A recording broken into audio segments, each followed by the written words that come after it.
राधे मेरी स्वामिनी,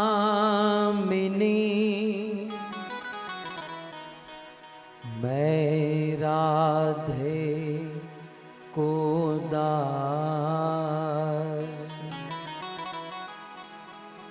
राधे मेरी स्वामिनी,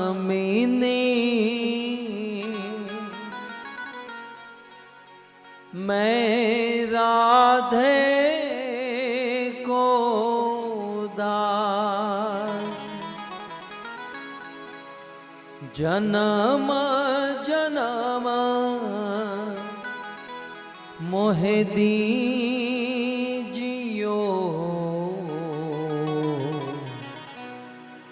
श्री वृंदावन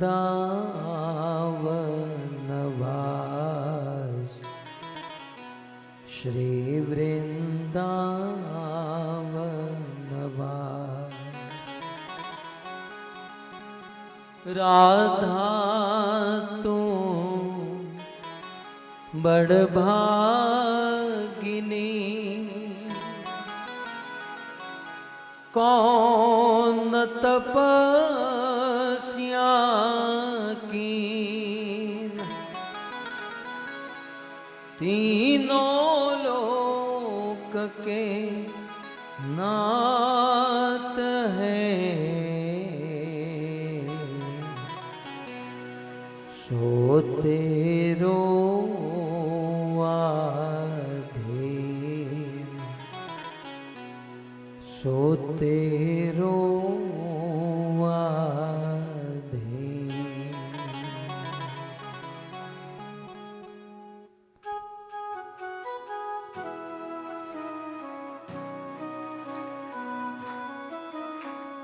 जय राधा माधव कुंज बिहारी, जय राधा माधव कुंज बिहारी, जय राधा माधव कुंज बिहारी, जय राधा माधव कुंज बिहारी, जय राधा माधव कुंज बिहारी, जय राधा माधव कुंज बिहारी, जय राधा माधव कुंज बिहारी, जय राधा माधव कुंज बिहारी,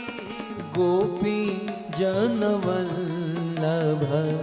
गिरिवरधारी, गोपी जन वल्लभ गिरिवरधारी, आ गोपी जनवल्लभ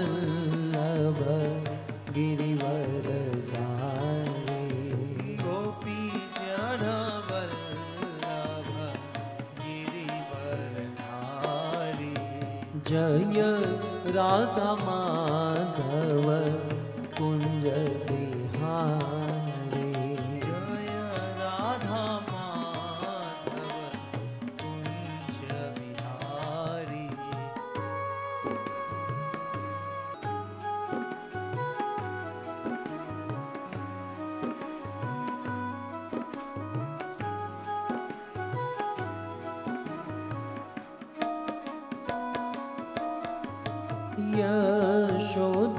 यशोदानंदन ब्रज जनरंजन, यशोदानंदन व्रज जनरंजन, यशोदानंदन ब्रज जनरंजन, यशोदानंदन व्रज जनरंजन, यशोदानंदन ब्रज जनरंजन, यशोदानंदन व्रज जनरंजन, यशोदानंदन ब्रज जनरञ्जन यशोदानन्दन व्रज जनरञ्जन यमुनातीर वनचारी यमुनातीर वनचारी यमुनातीर वनचारी यमुनातीर वनचारी जय राधा माधव कुंज बिहारी जय राधा माधव कुंज बिहारी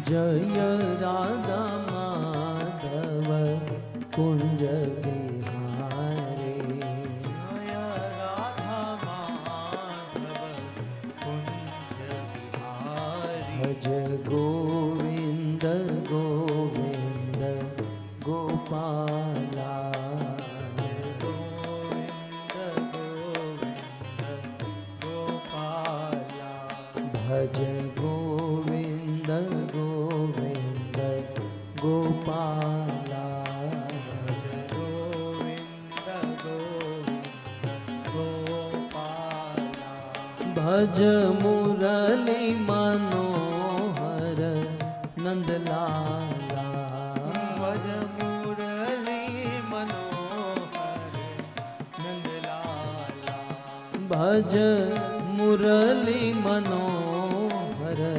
नंदलाला भज मुरली मनोहर नंदलाला भज गोविंद गोविंद गोपाला भज गोविंद गाइए गोविंद गोपाला भज गोविंद गोविंद गोपाला भज गोविंद गोविंद गोपाला जय जय नंद यशोदा दुलार गिरिवर धारी गोपाल जय जय नंद यशोदा दुलार गिरिवर धारी गोपाल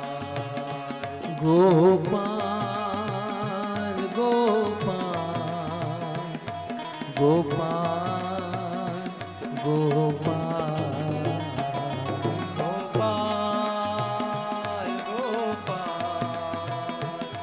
गोपाल गोपाल गोपाल गोपाल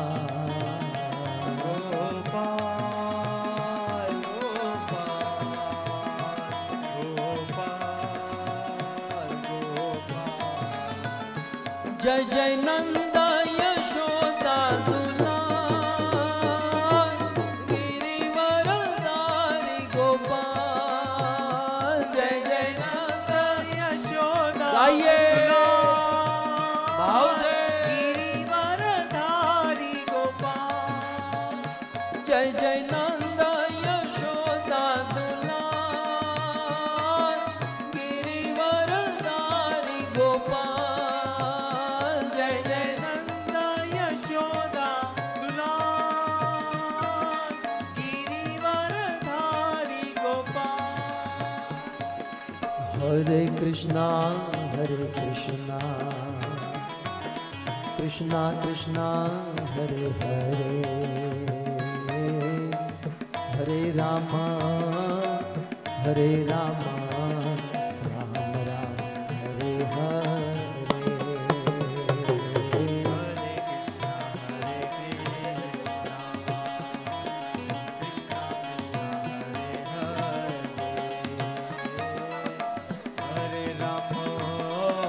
हरे राम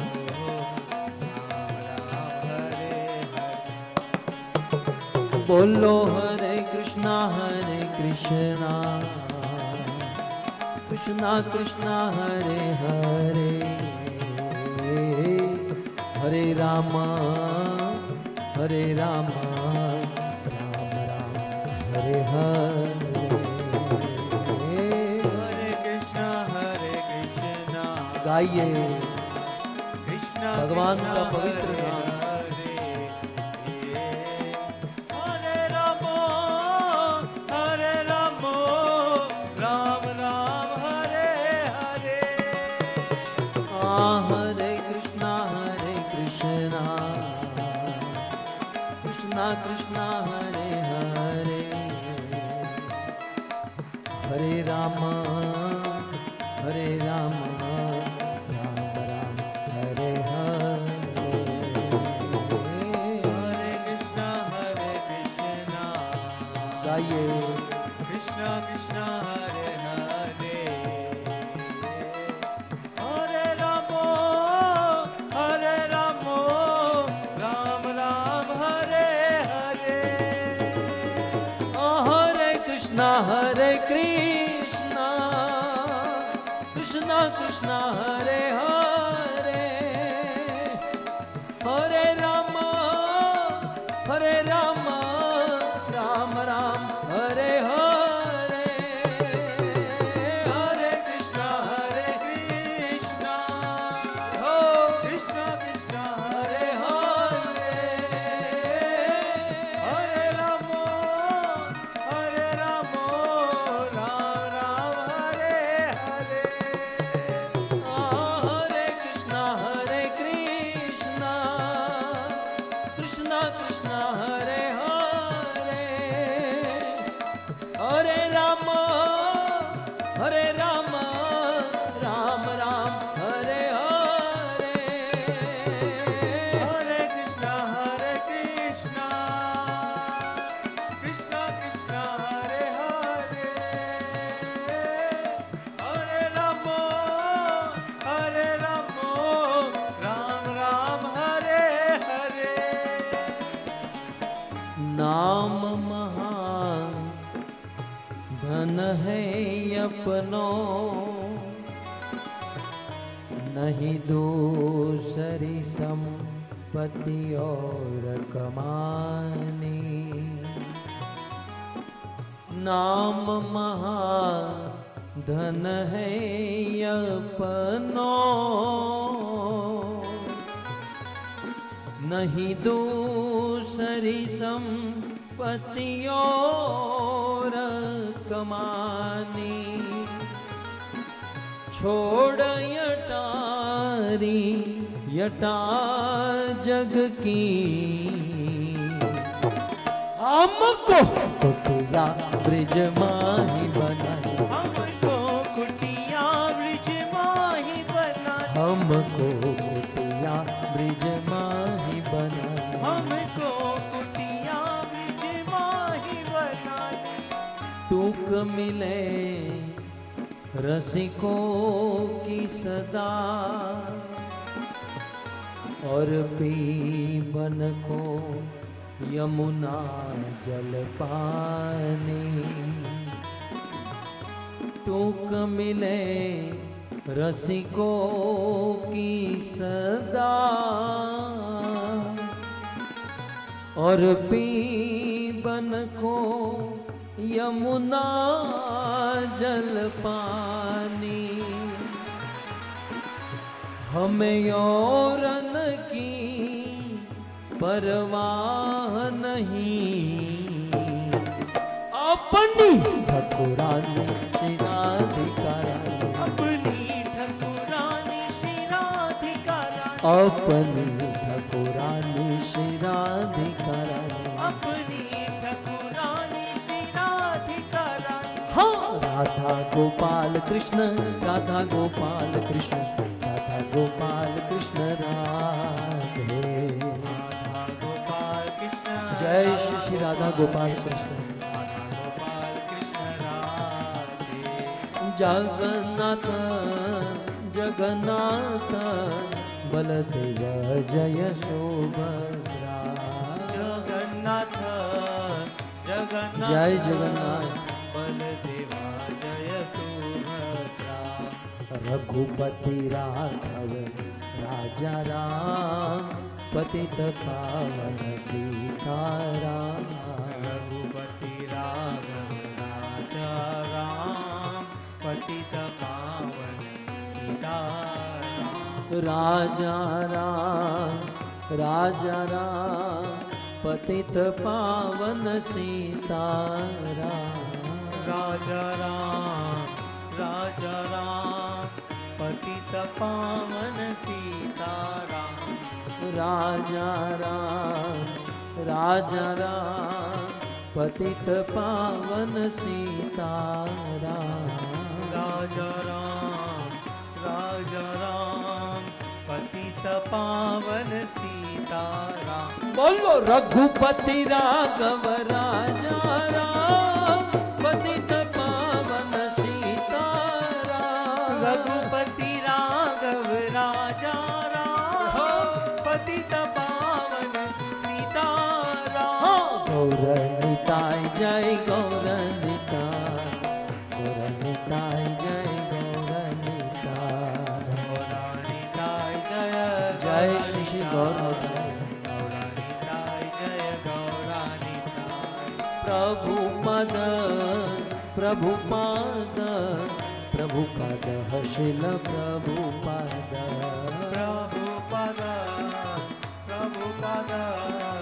प्रभुपद श्रील प्रभुपद जय जय प्रभुपाद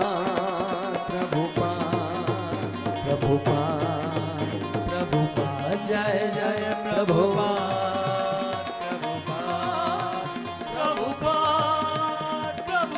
निताय गौर हरि बोल हरि बोल हरि बोल हरि बोल निताय गौर हरि बोल हरि बोल हरि बोल युग धर्म हरिनाम संकीर्तन के ग्रंथराज श्रीमद् भागवतम महापुराण के श्री रुक्मणी द्वारकाधीश भगवान की श्री प्रभुपाद की परम पूज्य जय पताका स्वामी महाराज की ओम नमो भगवते वासुदेवाय बोलिए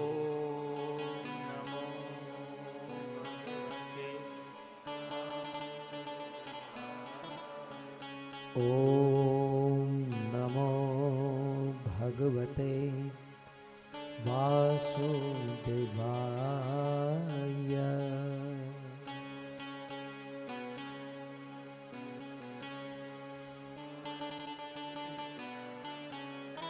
ओम नमो भगवते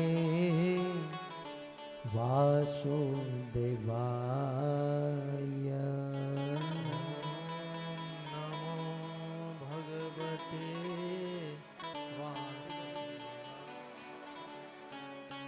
श्रुत्वा गुणान् भुवन सुन्दर शृण्वतां ते श्रुत्वा गुणान् भुवन गाइए सुन्दरशृण्वतां ते निर्विश्य कर्ण विवरे हरतोंगतापम् निर्विषय कर्णविहरतोत्तापम् रूपं दशं दशिमताम् अखिलार्थलाभम् रूपं दशादशिमताम् अखिलार्थलाभम् त्वय्यच्युता विशति चित्तमपत्रपं मे त्वय्यच्युता विशति तमपत्रपं मे कात्वा मुकुन्द महती कुलशीलरूप कात्वा मुकुन्द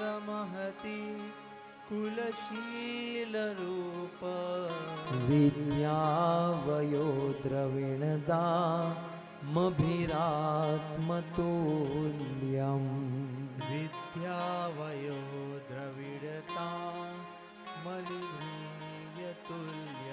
धीरापतिं कुलवती न वृणीत कन्या धीरापति कुलवती नवनीत कन्या कालेन्द्रसिंह नरलो कमनोभिरामम्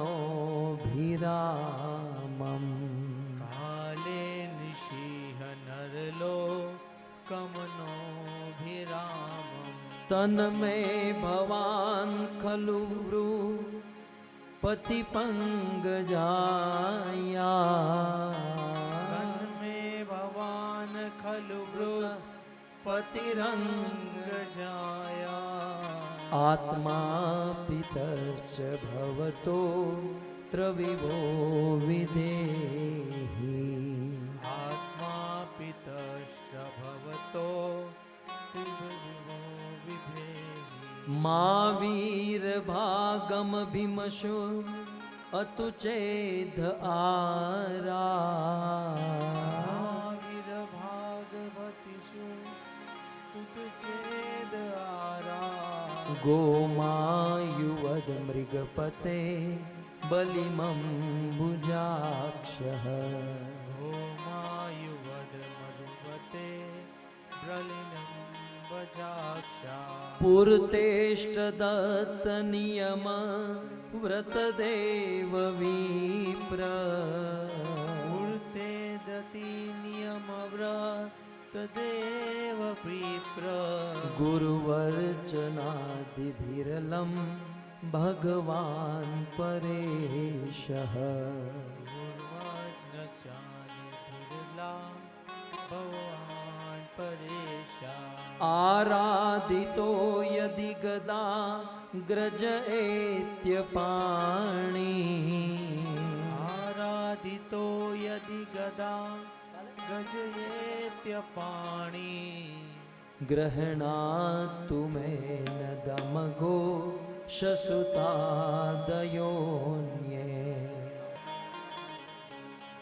शोभाविनी त्वमजितो दहने विदर्भा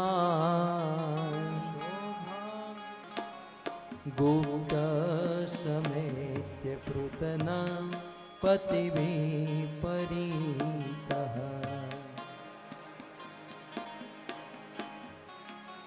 निर्मथ्य चेद्यमगधेन्द्रबलं प्रहस्य निर्मत्य चेदमगधे न्यबलं प्रहस्य मां राक्षसेन विधिनो दहवीर्यशूल्काम् मां राक्षसेन विधिनो गृहवीर्यशुल्का अन्तपुरान्तचरी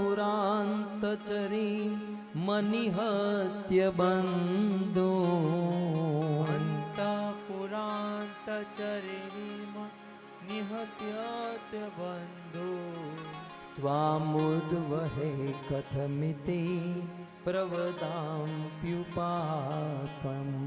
त्वामृद्धे कथममिति प्रवदाम्युपाय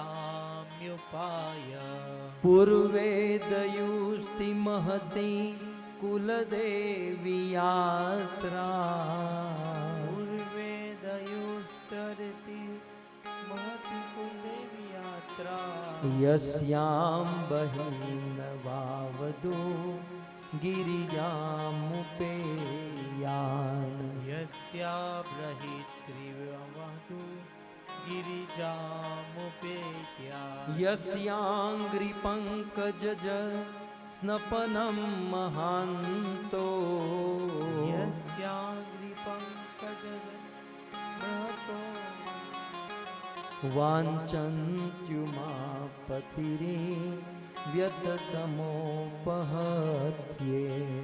वाचन्त्यमायुमतिथि विद्वात्ममोक्त्ये यर्हम्बुजाक्षन लभे यभवत् प्रवादम् यर्हं भुजामनक्षले भवां प्रदातम् जहियाम सुव्रत कुशान शतजन्मभिस्या जन्मासन वृतकुशान् शतजन्म से स्यात् नम ओम विष्णुपादाय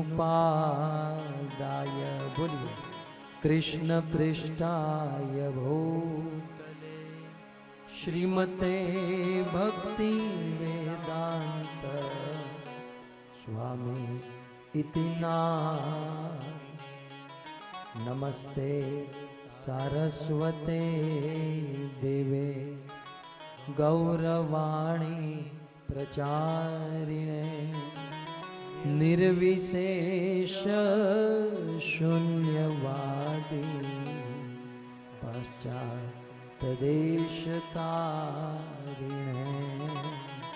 पाश्चात्यदेशतारिणे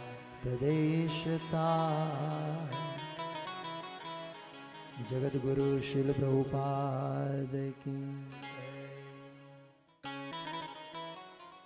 उपस्थित भगवत कथा अनुरागी भक्त वृंद, इस सभा को सुशोभित करने वाले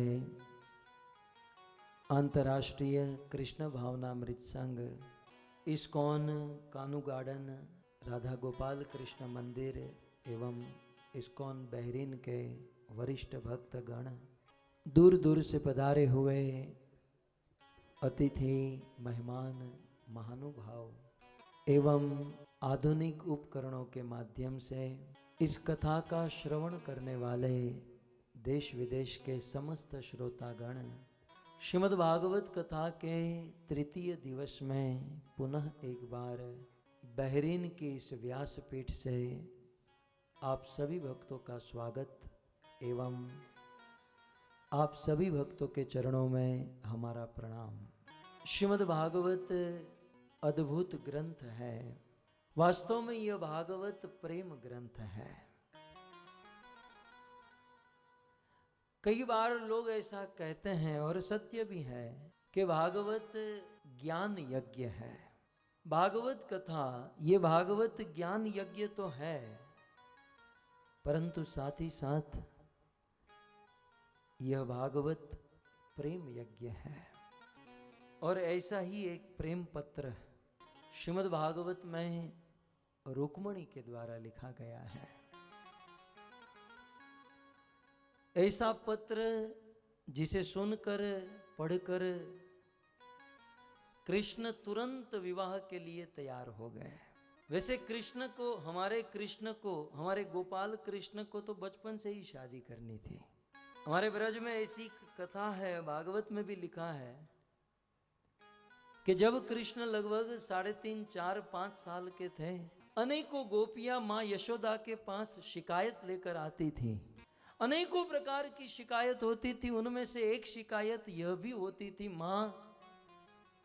मां ये तेरा छोटा सा लाला जब हम पनगढ़ पर पानी भरने जाती हैं तो हमें आंख मार के कहता है कि मेरे से शादी करेगी। मां इसे पूछो, ये शादी का मतलब जानता है लेकिन हमसे शादी करना चाहता है।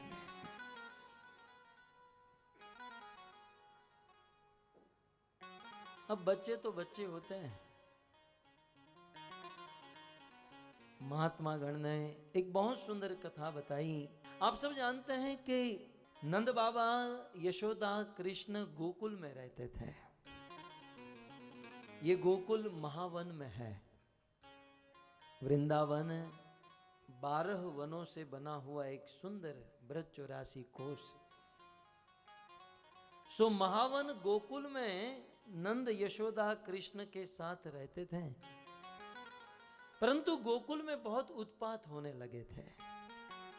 पूतना का आना, शक्टासुर का आना, तृणावर्त का आना, और फिर अचानक एक दिन बिल्कुल जमीन में जड़ जमाए हुए भव्य यमलार्जुन व दोनों वृक्ष गिर जाना। जब इस प्रकार का उत्पात हुआ तो सारे ब्रजवासियों ने मीटिंग की कि यहाँ पर निश्चित कुछ गड़बड़ है, हमें इस स्थान को छोड़ देना चाहिए। वैसे भी यहाँ पर गाय को चरने के लिए घास भी खत्म हो चुका है और हमारे लाला के लिए यहाँ पर बहुत विघ्न आ रहे हैं, हम इस स्थान को छोड़कर चले जाए। तो अन्य गोपों ने कहा कहां जाए? नंद बाबा के बड़े भाई उपनंद ने कहा कि हम गोपों को रहने के लिए बहुत सुंदर स्थान है, वृंदावन है।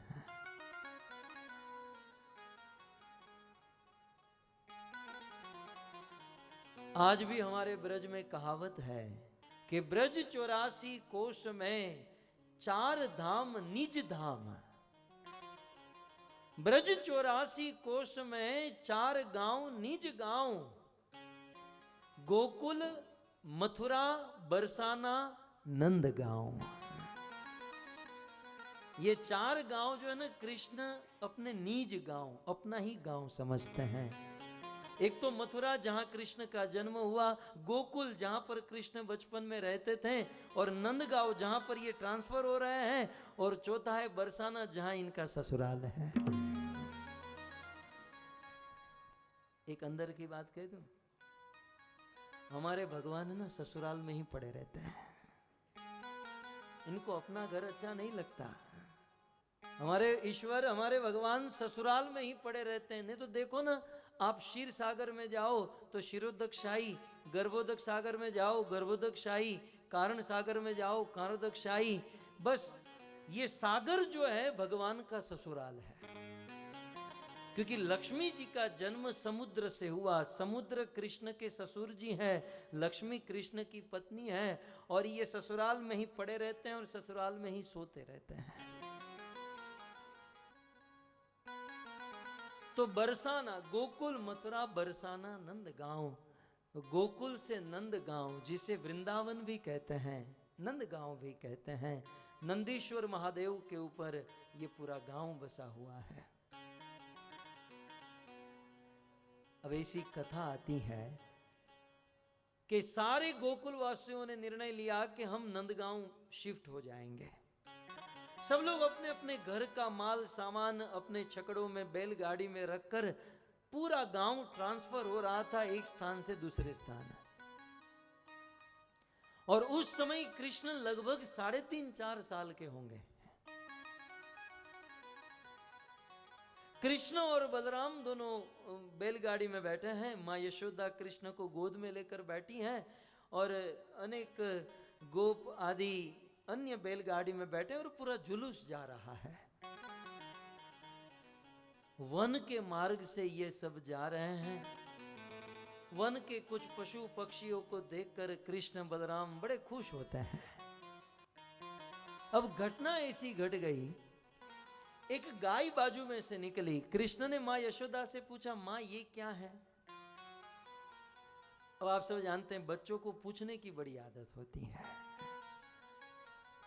यशोदा के गोद में बैठे थे, यशोदा ने सिंपली कहा कि ये गाय है। तब तक तो एक बैल आया उसके बाजू में। माँ ये कौन है?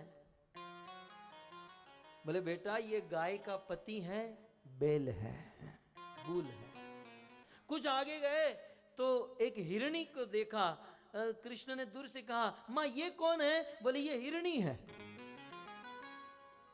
किसी हिरण को देखा, माँ ये कौन है? ये इसका पति है। ये पति है और हिरणी इसकी पत्नी है। ये बैल है, ये गाय उसकी पत्नी है। फिर एक मोर को देखा, माँ ये कौन है? बोले ये मोर है। फिर मोर की पत्नी बाजू में थी, माँ ये कौन है? बोले ये मोर की पत्नी है। माँ ये सबकी पत्नी है, मेरी पत्नी कहाँ है? ये जब बूल पत्नी रखता है, एक हिरण पत्नी रखता है, एक मोर भी पत्नी रखता है, तो माँ मैं क्यों पत्नी रख? मुझे पत्नी चाहिए। लेकिन कान्हा मैं तुझे कैसे समझाऊं? तुझे पत्नी नहीं मिल सकती। नहीं माँ, ये लोग के पास पत्नी है, मेरे पास क्यों पत्नी नहीं? मुझे पत्नी चाहिए। ठीक है लाला, मैं तुझे आज पत्नी दे दूंगी। फिर तो आधे आधे घंटे में कृष्ण याद कराते, मां वो पत्नी का क्या हुआ? मां ने कहा लाला अभी दिन कहां खत्म हुआ है, पूरा जुलूस जा रहा था, एक गांव से दूसरे गांव जाना था, बीच में बहुत सारा रास्ता तय करना था। लगभग संध्या का समय हुआ, लोगों को भूख लगी, बिल्कुल एक घेरा बनाकर सारे बैलगाड़ी खड़े रह गए। सब लोग नीचे उतरे, चूल्हा बनाया, कुछ सब्जी आदि लाए और भोजन पक रहा था, और माताएं बाजू में बैठकर कीर्तन कर रही थी। कृष्ण मां यशोदा के पास आकर कहने लगे, मां जल्दी बताओ मेरी पत्नी कहां है? यशोदा ने कहा कि ये सुबह से पत्नी की जीद लेकर बैठा है।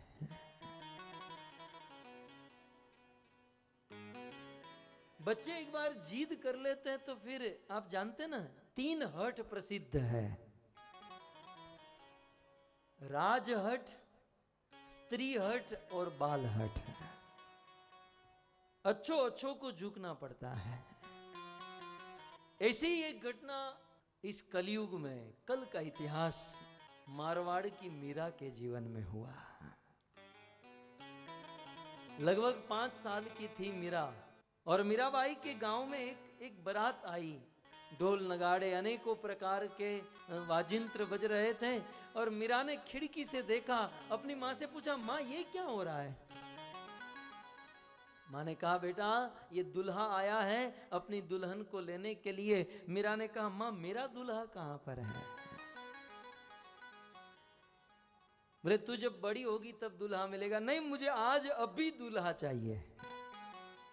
बार बार मां ने समझाया, लेकिन मीरा नहीं मानी। उस 5 साल की कन्या को मां हाथ पकड़कर अपने मंदिर लेकर गई, और छोटे से गिरधर गोपाल ठाकुर जी थे। कहा, मीरा आज से यही तेरे पति हैं। उस दिन से मीरा ने गिरधर गोपाल कृष्ण को अपना पति मान लिया, मरते दम तक कृष्ण को ही अपना पति बनाकर रखी। मीरा के जीवन में कई लोगों ने कहा कि मीरा तूने तो धर्म भ्रष्ट कर दिया। हमारे देश की नारी पति को परमेश्वर मानती हैं, और तू अपने पति को छोड़कर कहीं और अपना मन लगाकर बैठी है, तूने धर्म भ्रष्ट किया। मीरा ने बहुत सुंदर उत्तर दिया कि धर्म मैंने भ्रष्ट नहीं किया, मैंने तो धर्म निभाया, क्योंकि आप लोग पति को परमेश्वर मानते हो और मैं परमेश्वर को पति मानती हूं। मैं परमेश्वर को पति मानती हूं। मीरा के जीवन में अनेकों कष्ट आए, अनेकों प्रॉब्लम आई, लेकिन गिरधर गोपाल कृष्ण के प्रति प्रेम कम नहीं हुआ। प्रेम पत्र की चर्चा हो रही है। एक कवि ने बहुत सुंदर लिखा, पत्ती पर शबनम गिरे तो क्या पत्ती कम हो जाती है? पत्ती पर शबनम गिरे तो क्या पत्ती कम होती है? चाहे लाख जुदाई हो साजन से तो क्या मोहब्बत कम होती है? चाहे लाख मुश्किलें आए, प्रेम कम नहीं होता। ललित किशोरी इस युगल इश्क में लाखों का घर लुटते देखा, जो डूबा इस प्रेम के दरिया में और फिर बाहर उसे निकलते नहीं देखा। इस प्रेम रूपी समंदर में जो डूबा सो डूबा, फिर वो बाहर नहीं निकल पाया। सो इस प्रकार मीरा का ये चरित्र। कृष्ण ने कहा कि मुझे पत्नी चाहिए।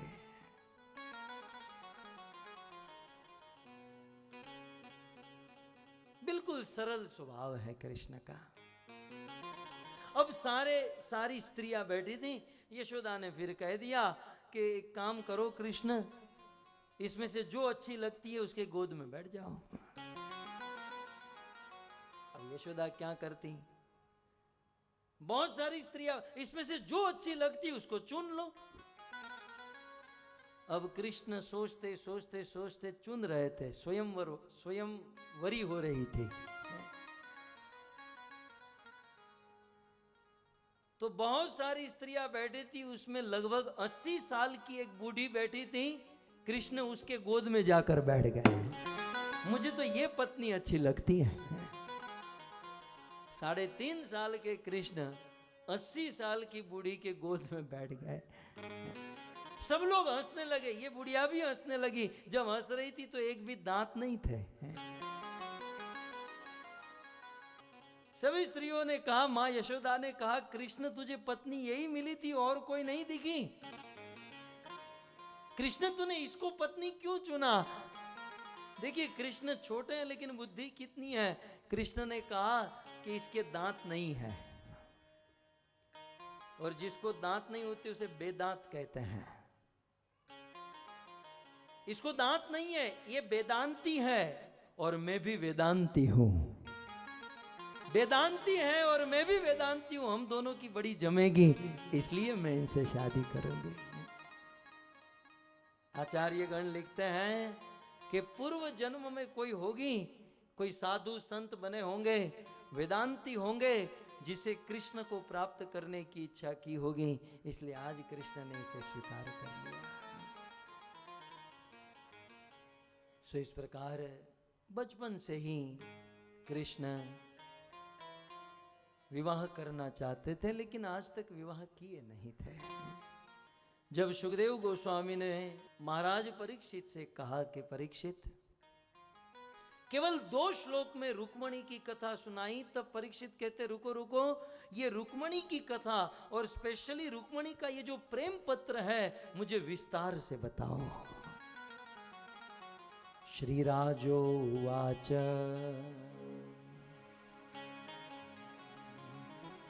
भगवन भीष्मसुता रुक्मणी रुचिरानना। परीक्षित कहते हैं कि हे भगवान, हे सुखदेव गोस्वामी, रुक्मणी और कृष्ण का राक्षस विधि से जो विवाह हुआ, भगवान श्रोतु इच्छामि, मैं सुनने का इच्छुक हूं, आप मुझे विस्तार से सुनाइए। क्योंकि इस लीला में कृष्णस्य अमित तेजस, भगवान श्री कृष्ण का अपरिमित तेज प्रकट हुआ।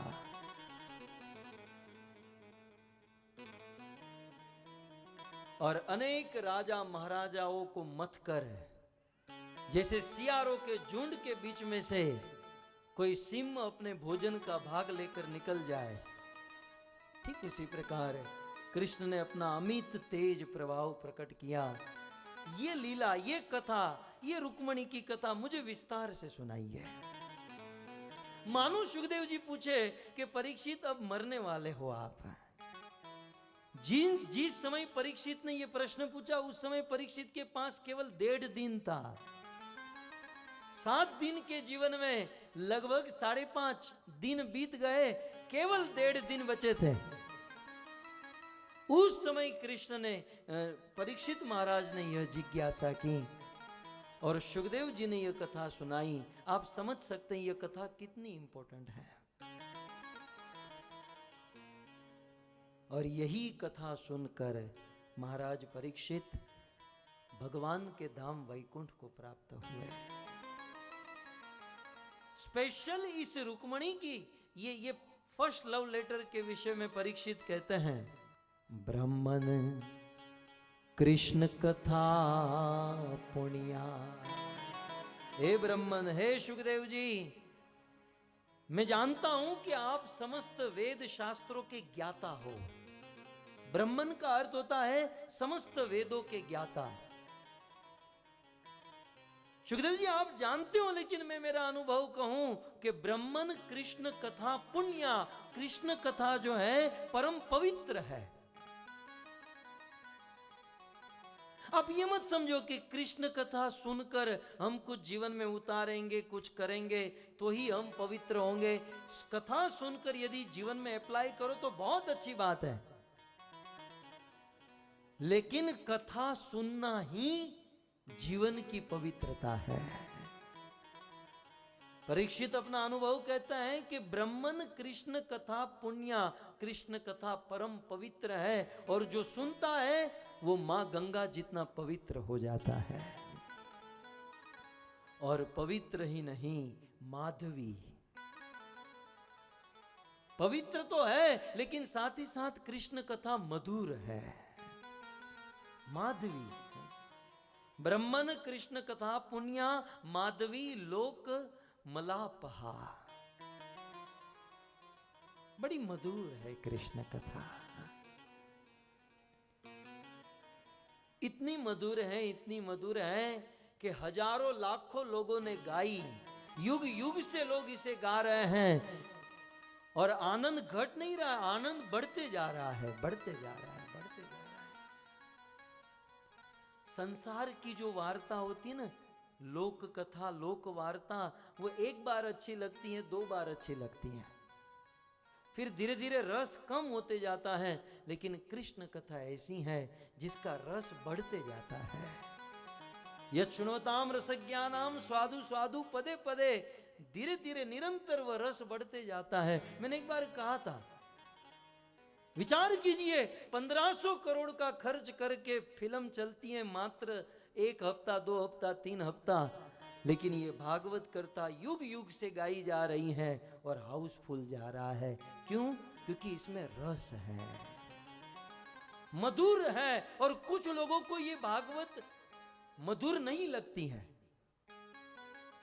इसका अर्थ यह नहीं कि भागवत का रस कम हो गया, इसका अर्थ यह है कि हमारे अंदर कुछ गड़बड़ है। भागवत में कोई गड़बड़ नहीं, ये तो मधुर है, ये तो रसमयी है। प्रॉब्लम हमारे अंदर है। जब किसी को जॉन्डिस रोग होता है ना, उसे आप कितना भी मीठा खिलाओ, वो मीठा मीठा लगता ही नहीं है। और हमारे देश में इस जॉन्डिस से मुक्त होने के लिए सबसे अच्छी दवाई है, उसे गन्ना खिलाओ। जिसे जॉन्डिस हुआ है वो गन्ना खाए, तो वो गन्ना भी उसे मीठा नहीं लगता, लेकिन उसकी दवाई क्या है, वो गन्ना खाए। और गन्ना खाते खाते खाते जब गन्ना मीठा लगने लगे, समझो कि रोग चला गया है, क्योंकि गन्ना मीठा लगने लगा है। आज हमें आपको ये कथा यदि मधुर न लगे तो समझो कुछ रोग है, हृदय में पाप भरे हुए हैं। लेकिन इस रोग की दवा भी क्या है? ये कथा ही है। रोग की दवा कथा है। इस कथा को सुनते रहे, भले आज रुचि नहीं है, लेकिन सुनते रहे, सुनते रहे, सुनते सुनते, क्योंकि यह पवित्र कथा है। हृदय जब शुद्ध हो जाएगा तब यही कथा मधुर लगने लगेगी। इतनी मधुर लगेगी कि आपको भोजन करने का भी इच्छा नहीं होगी। लेकिन इस कथा में इतना रस है, इतना आनंद है भक्तों, कि भोजन की भी जरूरत नहीं, मधुर है ये कथा। तो ये कथा ही मधुर है, और जिसको रोग है, जिसके हृदय में पाप है, उनके लिए यही कथा औषधि है। तो हे ब्रह्मन, ये कथा औषधि और सुंदर मधुर है। कौन तृप्येत शृण्वान श्रुतज्ञो नित्य नूतना। नित्य नवीन लगने वाली ये कथा, कृष्ण कथा जो है, नित्य नवीन लगती है। हर बार कुछ नया अनुभव होता है कथा में, हर बार। अमार माधुर्य नित्य नव नव है। जैसे भगवान की लीला, उनका रूप, उनका माधुर्य नित्य नवीन है, ठीक उसी प्रकार भगवान की कथा भी नित्य नवीन है। एक बात समझ लीजिए, कथा कभी रिपीट नहीं होती।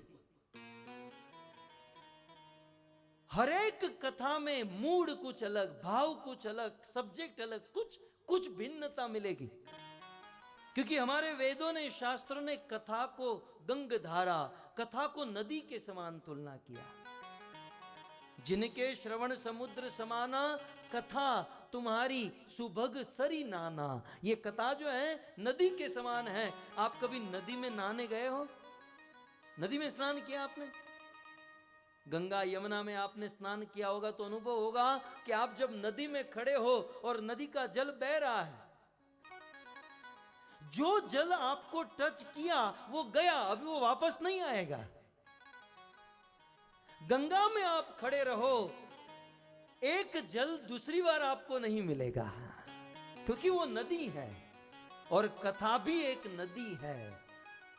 कथा का कुछ भाव, कुछ रस, मूड, भावना ये दोबारा नहीं आती। ये नित्य नवीन। भले रुक्मणी कथा दूसरी बार आप सुन रहे होंगे, लेकिन भावनाएं जो है वो नित्य नवीन होती है, नित्य नूतन होती है। सो कौन तृप्यत, परीक्षित महाराज तो आश्चर्य कर रहे हैं, इस दुनिया में ऐसा कौन होगा जो इस कथा को सुनकर तृप्त हो जाएगा? कौन होगा जो कथा को सुनकर बस तृप्त होगा कि अब मुझे आवश्यकता नहीं है? अतः हे सुखदेव जी, कृपया कर आप सुखदेव गोस्वामी कथा सुनाते हैं। कल हमने सुना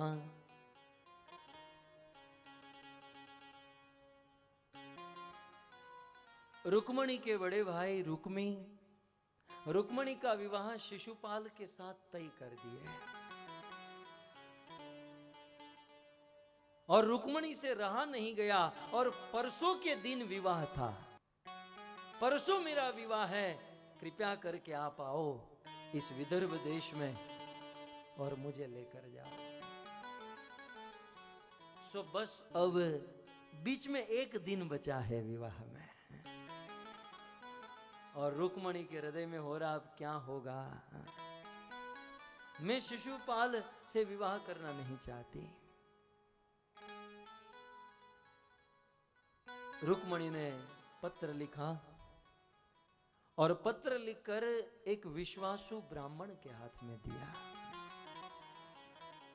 और वो ब्राह्मण बड़े तेज गति। रुक्मणी ने यह भी कहा कि देखो कहीं रुकना मत, पानी पीने के लिए, थम्स अप, सोडा आदि पीने के लिए कहीं रुकना मत, कोका कोला, चाय कॉफी कहीं मत करना, सीधे तुम वहां पहुंचो। वो विश्वासु ब्राह्मण जैसे रुक्मणी ने कहा था वैसे ही सीधे विदर्भ देश से द्वारिका पहुंचा। कृष्ण ने देखा, बहुत अनेकों श्लोक में, हमारे पास समय नहीं है, लेकिन अनेकों श्लोकों में कृष्ण ने उस ब्राह्मण का स्वागत किया। अब देखो किसी का स्वागत कैसे करना चाहिए, आप कृष्ण से सीखिए। घर पर अतिथि आया है, कृष्ण अपने स्वयं खड़े होकर द्वार को खोले हैं, उस ब्राह्मण देवता का स्वागत किए, सोने के सिंहासन पर बिठाए, अपने हाथों से उस ब्राह्मण के चरण धोए, उनकी पूजा किए, भोजन कराए, उनको विश्राम कराए, और कृष्ण उस ब्राह्मण के चरण दबा रहे हैं। अब अखिल ब्रह्मांड नायक भगवान कृष्ण के सामने उस आदमी की क्या औकात है। लेकिन हमारा देश घर पर आए हुए अतिथि को भगवान का स्वरूप मानता है। यह हमारी संस्कृति है कि अतिथि भगवान का स्वरूप होता है, उनकी सेवा भगवान की तरह करनी चाहिए। एक नरक ऐसा है, अपने घर पर आए अतिथि की सेवा न करे या उसके सामने प्रसन्न न हो, वो मरने के बाद सीधा नरक में जाता है। 720 कुत्ते उसे ऐसे पीछे पड़ते और काटते हैं, बड़ी दुर्दशा कर देते हैं। इसलिए नरक से बचने के लिए या ईश्वर की कृपा प्राप्त करने घर पर आए हुए अतिथि का स्वागत करें। और यदि अतिथि को कुछ आप ड्राई फ्रूट मिल्क शेक न पिला सको, कोई बात नहीं, कम से कम पानी तो पिला सकते। पानी भी न मत पिलाओ, कोई बात नहीं, कम से कम 2 मीठे वचन तो कह सकते हैं। आप बड़ी दूर से आए हैं, आप थक गए होंगे, आप बैठिए, आप विश्राम कीजिए। इतना भी कहोगे ना, हम तो आप ही की राह देख रहे थे, आप घर पर आए, हमें धन्य बना दिया, वह अतिथि की सारी थकावट उतर जाएगी। लेकिन घोर कलयुग आ चुका है, घोर कलयुग। बेचारा अतिथि थका पका मांदा आया है, घर पर बेल बजाता है, एक ही दरवाजा खोलते, एक तो बंद ही होता है, अंदर खड़े खड़े पूछते हैं आप कौन, आप क्यों आए, आप कहां से आए, कब तक रहेंगे, क्या करेंगे। अरे वो अतिथि है, वो खड़े खड़े ही पसीना निकाल देते हैं। और उस दरवाजे पर लिखा होता है बिवेयर ऑफ द डॉग, कुत्तों से सावधान, क्योंकि घर पर सब वही रहते हैं। अतिथि भी समझ जाते हैं कि भाई यहां पर यही है। धन्य है भगवान कृष्ण, क्या स्वागत किए उस ब्राह्मण का। ब्राह्मण का जब स्वागत किए ना, जब ब्राह्मण पत्र लेकर निकला तो ब्राह्मण के मन में भी था कि ये हमारी राजकन्या कुछ गलत तो नहीं करने जा रही है, कि परसों विवाह है और किसी को लेटर प्रेम पत्र भेज रही है, क्या रुक्मणी कुछ गलत तो नहीं कर रही है। लेकिन ब्राह्मण जब कृष्ण के पास पहुंचा और कृष्ण की यह मेहमान नवाजी देखी, ब्राह्मण ने सोचा कि हमारी बेटी ने जो चुना है परफेक्ट चुना है, यही है राइट चॉइस पारो, रुक्मणी परफेक्ट चॉइस है रुक्मणी तुम्हारी, क्या बंदा चुना है तूने, जब मेरी इतनी सेवा कर रहा है, जब एक नहीं तो मेरी क्या औकात, मैं क्या, मेरा क्या अस्तित्व। धन्य है कृष्ण, धन्य है। ऐसी कथा है भागवत के 10वें स्कंद में, सरस्वती नदी के तट पर दुनिया के सभी ऋषि मुनि एकत्रित हुए और विश्व शांति हेतु यज्ञ किया, विश्व में शांति लाएंगे। लेकिन यज्ञ के बाद प्रश्न हुआ कि यह यज्ञ की आहुति किसको दी जाए। तो कुछ ऋषि मुनि कहने लगे कि ब्रह्मा से बड़ा कोई नहीं है, सृष्टि का सर्जन करता ब्रह्मा, ब्रह्मा को आहुति दे। किसी ने कहा नहीं विष्णु को आहुति दे, किसी ने कहा नहीं देवादिदेव महादेव को आहुति दे। एक बात कहूं, ये आग जो है ना सभी क्षेत्र में लगी हुई है, फिर पॉलिटिक्स हो, समाज हो या संस्था हो, शांति ऋषि मुनियों की लाइफ में भी नहीं है। भागवत में लिखा है ऋषि मुनियों के बीच में झगड़ा हुआ, कुछ दाढ़ी वाले कहने लगे नहीं ब्रह्मा को आहुति, कुछ दाढ़ी वाले कहने लगे नहीं विष्णु को आहुति, और कुछ भगवाधारी शिव जी को आहुति। ऋषि मुनियों में झगड़ा, लेकिन ऋषि मुनि बुद्धिमान थे, बोले झगड़ा करने से कुछ नहीं होगा। अब आखिर ये 3 लोग हैं ब्रह्मा विष्णु महेश, ऋषि मुनि बुद्धिमान थे,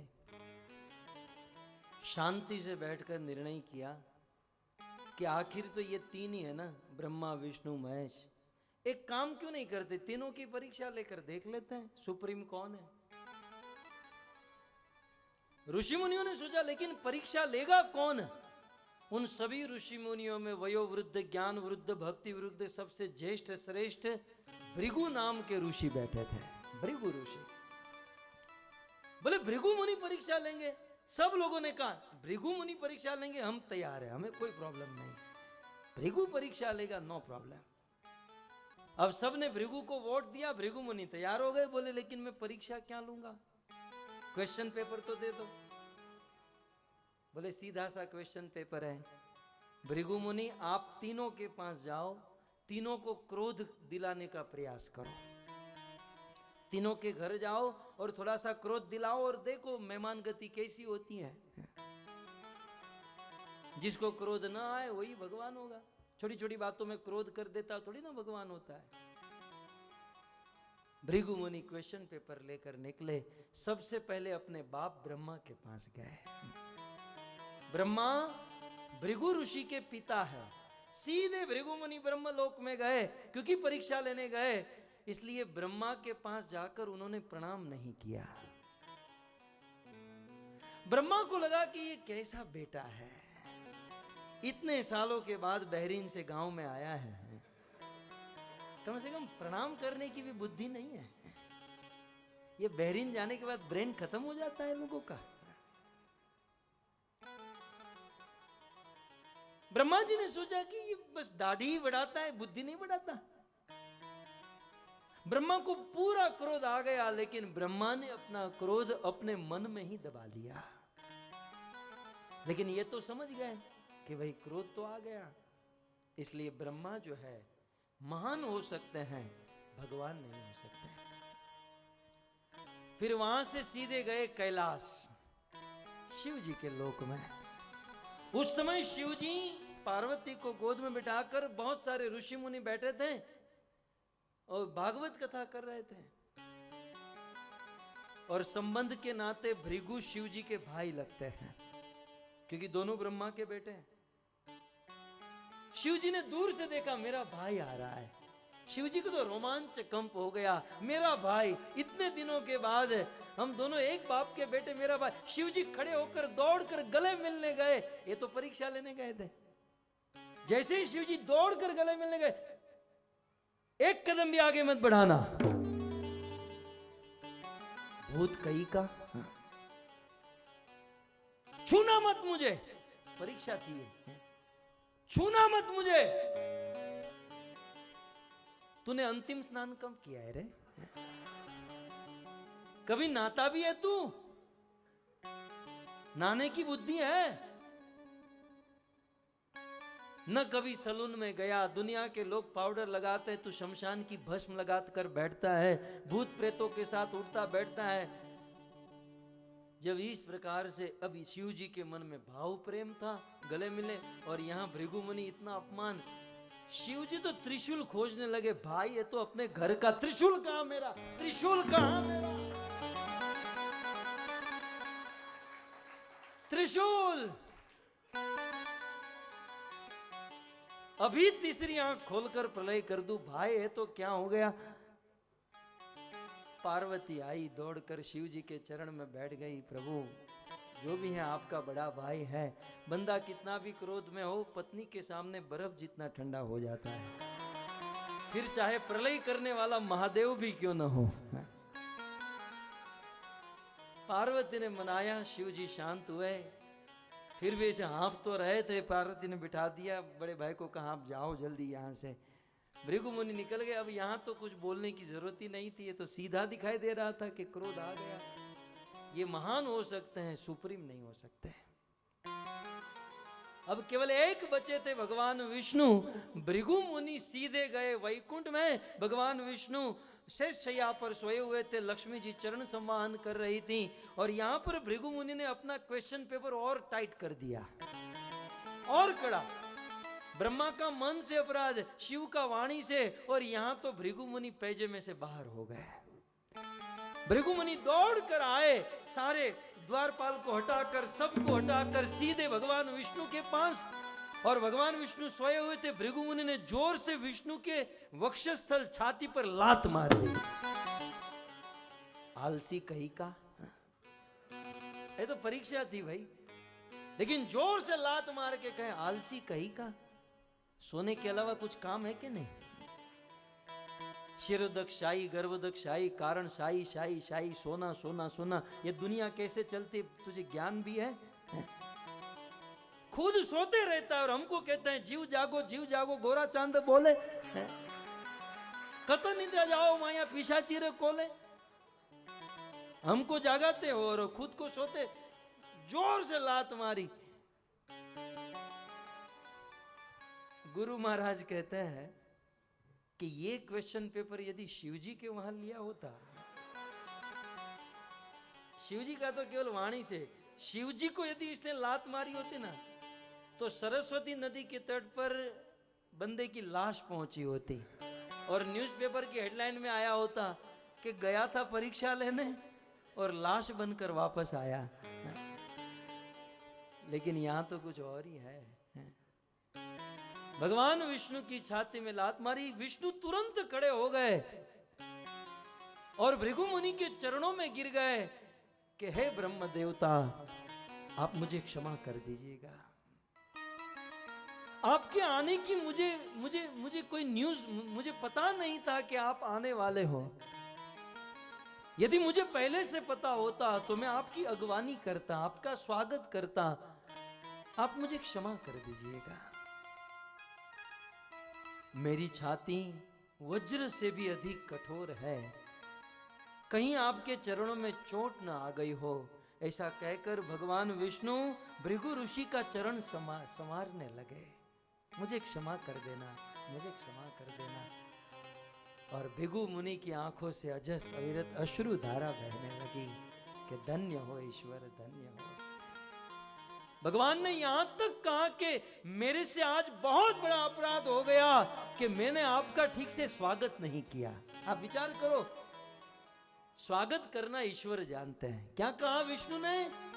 मैंने आज बहुत बड़ा अपराध किया कि आप जैसे संत का स्वागत नहीं किया और ये दंड मुझे मिलना चाहिए और ऐसी गलती मैं फिर कभी ना करूं, इसलिए महाराज आपका चरण जो मेरी छाती पे लगा है, ये चरण मैं जीवन भर तक नहीं मिटाऊंगा। आज भी भगवान विष्णु के वक्षस्थल पर भृगु ऋषि का चरण चिन्ह है। ये है भगवान। अतिथि का स्वागत कैसे करना भगवान जानते हैं। और फिर तो साबित हो गया कि विष्णु ही भगवान है, यही सुप्रीम। तो अतिथि का स्वागत भगवान करना जानते हैं और ये तो अपनी प्रिया के द्वारा भेजा हुआ अतिथि है। ये तो प्रेम का संदेश लेकर आया है। जो प्रेम का संदेश लाता है ना, जो प्रेम का संदेश दूसरों के पास पहुंचाता है, मेरा कृष्ण उसे सबसे ज्यादा प्रेम करता है, सबसे अधिक प्रेम करता है। सुखदेव गोस्वामी के विषय में क्या लिखा? लीला शुकोसो वृषभानुजाया पवित्र चंचु प्रिय चुंबनेन। राधा और कृष्ण के बीच में जो मैसेंजर हुआ करता था, एक शुक, एक तोता, पैरोट। राधा रानी अपना मैसेज उस शुक के कान में कहती और चुंबन करके उसे भेजती, तू मेरा प्यारा शुक है, भेजती। और कृष्ण अपना मैसेज उस शुक को सुनाते, उनको चुंबन करके भेजते, तू मेरा प्यारा शुक है, क्योंकि प्रेम का मैसेज भेज रहा है। जो भगवत प्रेम का मैसेज दूसरों को पहुंचाता है, ईश्वर उसे बहुत प्रेम करते हैं। फिर वह शुक हो या सुखदेव गोस्वामी हो या रुक्मणी का भेजा हुआ ब्राह्मण हो। और इस बात पर मोहर लगा दी भगवत गीता के अंत में। गीता का अंत करते हुए कृष्ण ने अर्जुन से कहा, अर्जुन यूं तो मेरी सेवा अनेक प्रकार से होती है, लेकिन सबसे बड़ी मेरी सेवा कौन सी है? तो कहते हैं, यह इदम परमम गुह्यम मद भक्तेषु विधास्यति। ये परम गुह्य गीता और भागवत का ज्ञान, ये प्रेम का मैसेज जो दूसरों को पहुंचाए, मैं उससे सबसे ज्यादा प्रेम करता हूं, मैं सबसे अधिक प्रेम करता हूं। न च तस्मात् मनुष्येषु, इस मनुष्य समाज में मुझे न तो कोई उतना प्रिय था, न है, न होगा, जो मेरे इस प्रेम का मैसेज दूसरों को पहुंचाएगा।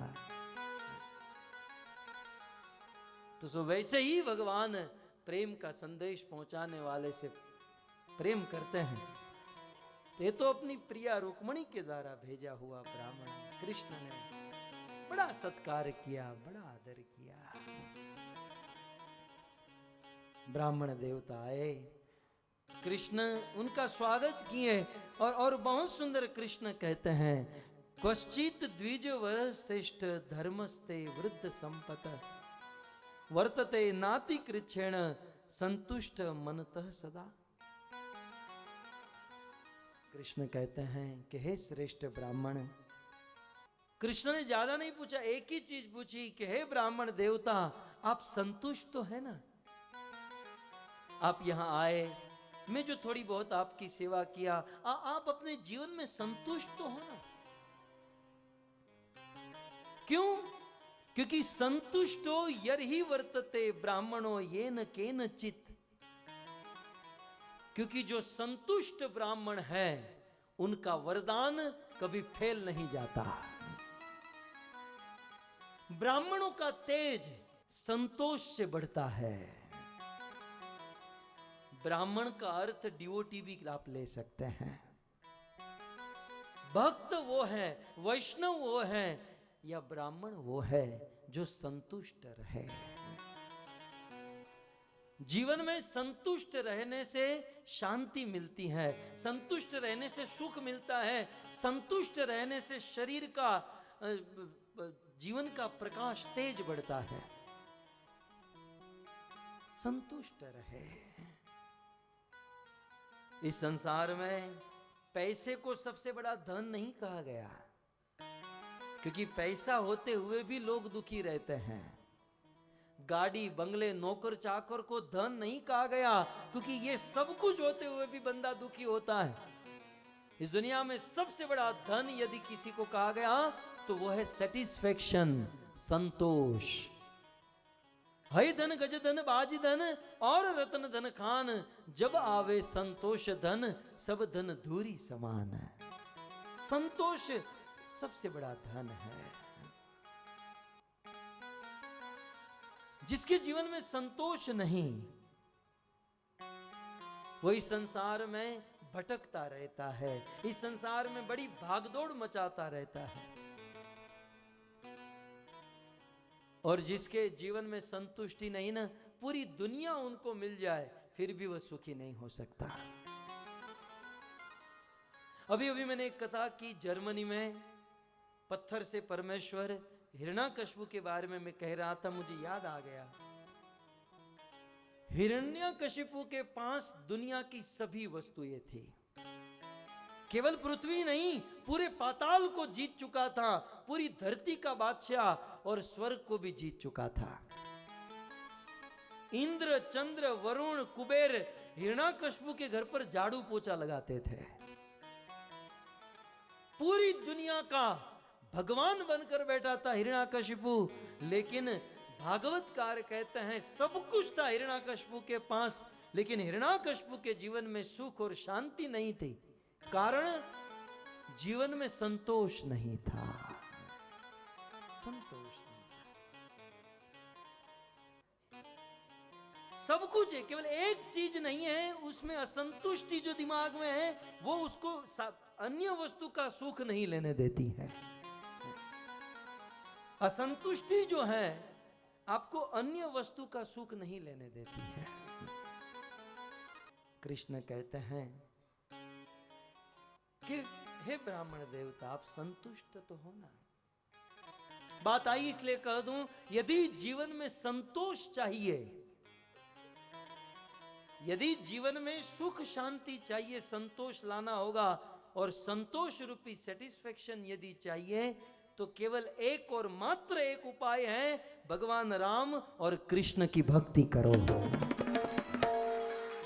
बिना कृष्ण की भक्ति किए जीवन में सेटिस्फेक्शन नहीं होगा। एक बात समझ लीजिए, देवी देवताओं के पास जाओगे, कितने भी देवी देवताओं की उपासना करो, आपको छोटा मोटा वरदान, छोटी मोटी वस्तु मिल जाएगी, संतुष्टि नहीं मिलेगी। संतुष्टि नहीं मिलेगी। नहीं तो हिरण्याकशिपु कितनी बड़ी तपस्या ब्रह्मा के लिए किया, रावण कितना बड़ा तप किया, 10 मस्तक काटकर शिव जी के चरणों में डाल दिए, सोने की लंका मिल गई, संतुष्टि नहीं मिली। कंस दुर्गा देवी का भगत, दुर्गा देवी की कितनी उपासना किया, सब कुछ कंस के पास, संतुष्टि नहीं थी। रावण, कुंभकर्ण, हिरण्याकशिपु, कंस, इन लोगों के पास संतुष्टि नहीं। क्यों? क्योंकि राम और कृष्ण की भक्ति नहीं किए। और दूसरी ओर वो 5 साल का बालक ध्रुव को ले लीजिए, मन में कितनी बड़ी कामना थी, मुझे मेरा बाप उत्तानपाद, उनका बाप मनु, उनका बाप ब्रह्मा से भी बड़ा राज्य चाहिए। लेकिन 6 महीने, ज्यादा नहीं, वो 5 साल का बालक 6 महीने विष्णु की भक्ति क्या किया, विष्णु उनके सामने प्रकट हुए और कहा मांग, जो चाहिए वो मांगो। तो ध्रुव ने यही कहा कि इस 6 महीने में आपकी भक्ति करते करते मेरी सारी कामना नष्ट हो गई और आज मैं परम संतुष्ट हो गया, मुझे कुछ नहीं चाहिए। स्थानाभिलाषी तपसी स्थितो हम तम प्राप्तवान् दे मुनीन्द्र गुह्यम्। क्वाचन विचिन्वन अपि दिव्य रत्नम स्वामी कृतार्थोस्मि वरम नयामि।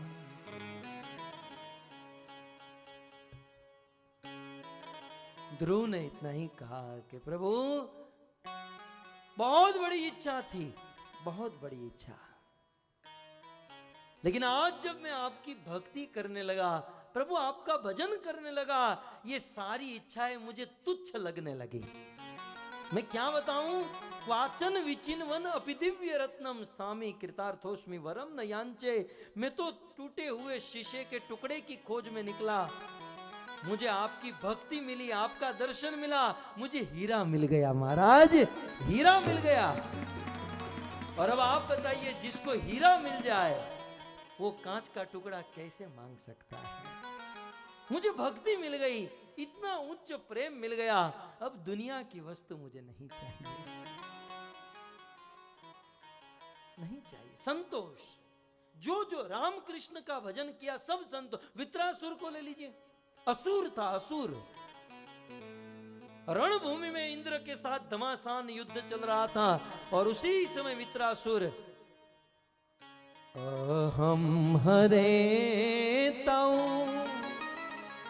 पादेकमूलम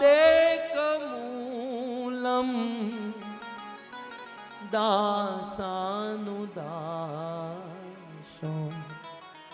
भवितास्म भू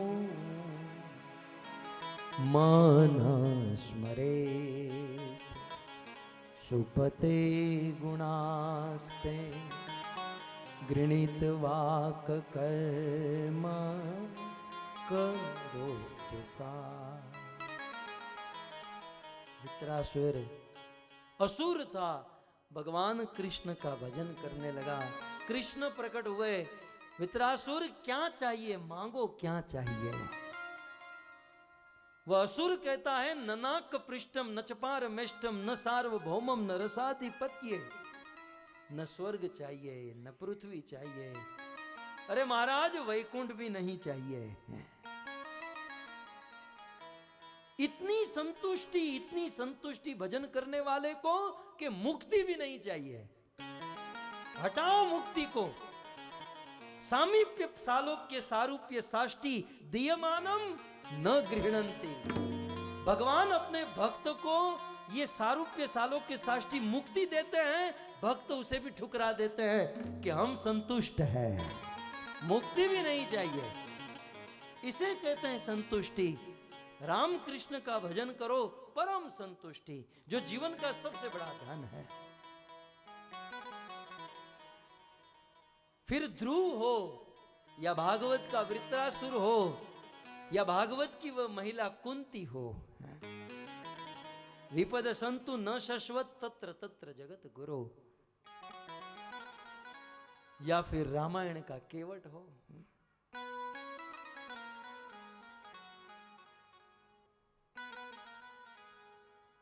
एक साधारण नौका चलाने वाला गांव का गरीब आदमी, वनवास के दौरान राम लक्ष्मण सीता जा रहे थे, गंगा पार करना था। राम ने देखा कि गंगा पार करने के लिए कोई नौका वाला नहीं है यहां।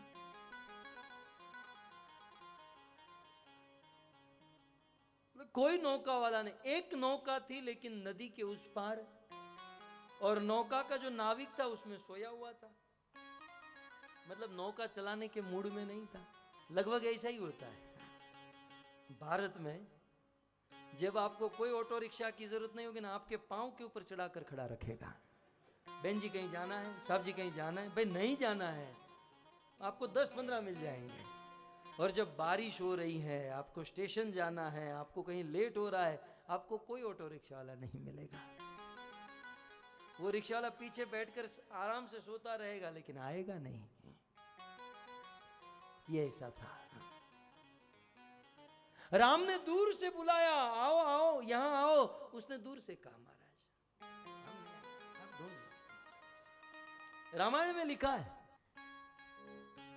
मांगी नावन केवट आना,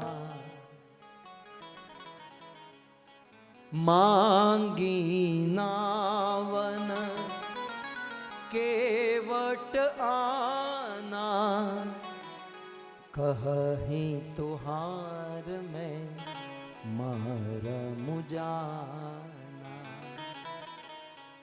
मांगी नावन केवट आना, राम ने नाव मंगाई, केवट नहीं आया। अरे भगवान ने कहा इशारा क्या करे, तेरा इशारा मुझे समझ में नहीं आ रहा है, मैं तेरे टाइप का आदमी नहीं, तू हमको मत बिठाना, लेकिन यहाँ आके जरा बात तो कर हमसे।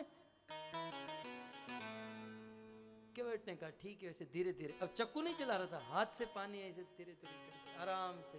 अब राम बेचारे राह देख रहे हैं, ये धीरे धीरे ऐसे ऐसे करके आ रहा था। लक्ष्मण जी लाल पीले हो रहे थे, प्रभु एक बाण घुसा दूं सीधा सब कुछ ठीक हो जाए। भगवान राम शांत कर रहे, खून खराबा यहां नहीं। वो केवट धीरे धीरे आ रहा था, आ गया। भगवान राम ने कहा लेकिन तुझे प्रॉब्लम क्या है? केवट ने कहा प्रभु आप में कोई प्रॉब्लम नहीं, आपके शरीर में प्रॉब्लम नहीं, आपके चरण में प्रॉब्लम नहीं, लेकिन आपके चरणों के नीचे जो रज लगी हुई है ना, उसमें भारी प्रॉब्लम है।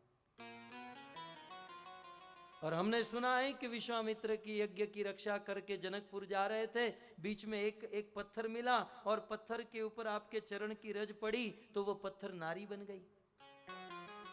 पर सदपद पावन शोक नसावन, प्रकट वही तब पुंज सही, वो अहल्या नारी बन गई। आपके चरण की रज पत्थर पर पड़ती है तो नारी बन जाती है, और मेरी नौका तो काठ की लकड़ी की बनी हुई है, तो नो डाउट नारी बनी जाएगी। पत्थर जब नारी बन जाती है तो ये तो लकड़ी की है, ये तो नारी बन जाएगी। सच कहूं प्रभु, नजदीक आओ जरा, कान यहां लाओ। ऑलरेडी एक नारी से परेशान हूं, ये दूसरी आएगी कहां रखूंगा।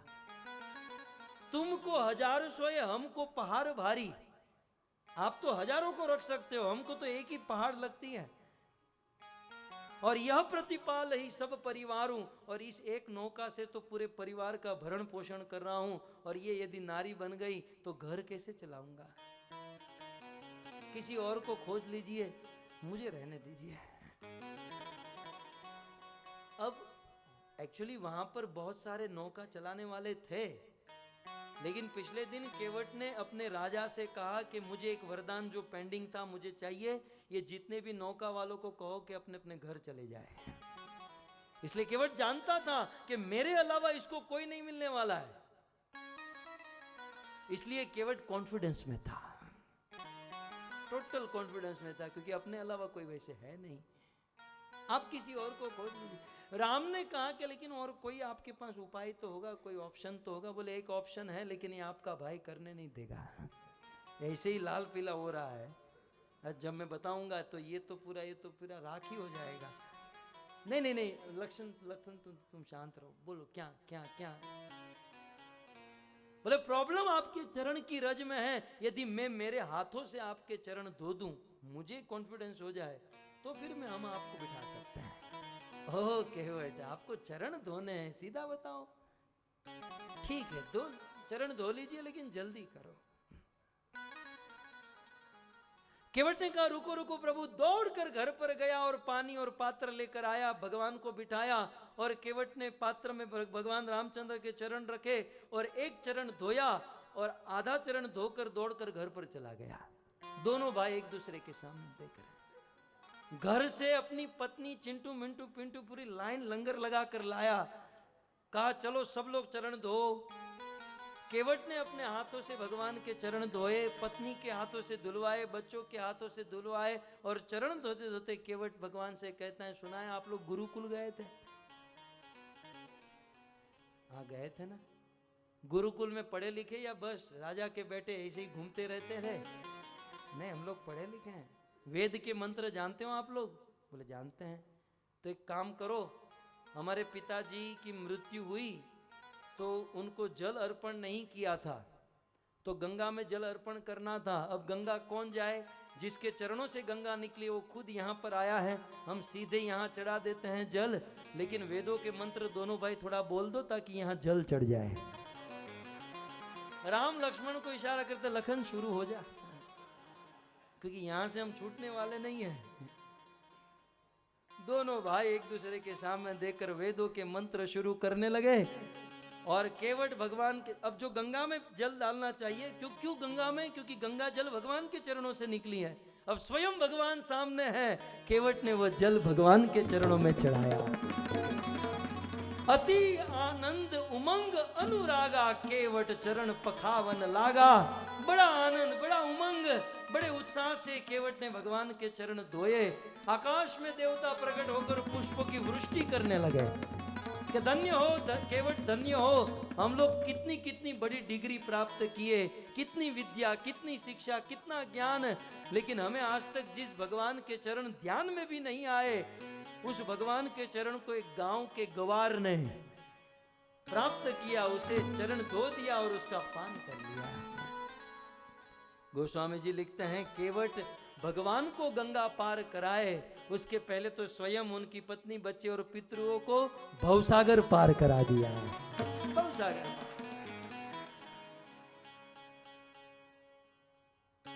अब भगवान के चरण धोए, धोने के बाद जितना जल पी सकते थे पिए, सिर पर चढ़ाए, और जब सब कुछ हो गया तो केवट झुक कर बैठ गए। ठीक है प्रभु, कंधे पर बैठ जाओ, मैं आपको नौका में बिठा देता हूं।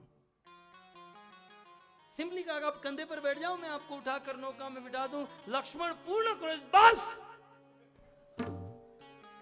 चरण धोने की बात हुई थी, कंधे पर बिठाने की बात नहीं हुई थी। ठीक है, चलो चलो। और चलने के बाद चरण मिट्टी से बिगड़ेंगे तो फिर से धोना पड़ेगा। लक्ष्मण जी ने कहा है कि और 2 घंटा बिगाड़ेगा ये। ठीक है, उठा ले। करोड़ों ब्रह्मांड को अपने जठर में धारण करते हैं उस भगवान को केवट ने कंधे पर बिठाया और भगवान को उठाकर उस नौका में बिठाया। देवी सीता, लक्ष्मण जी नौका में बैठे और केवट नौका चलाने लगा। यदि ईमानदारी से नौका चलाया तो 3 मिनट में गंगा पार पहुंचा दिया होता, लेकिन यहां ईमानदारी काहे की?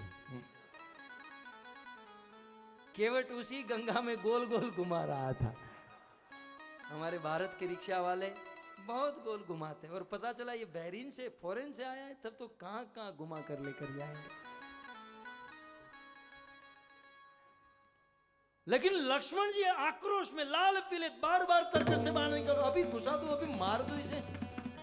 भगवान राम बार बार शांत कर, नहीं केवट शांत।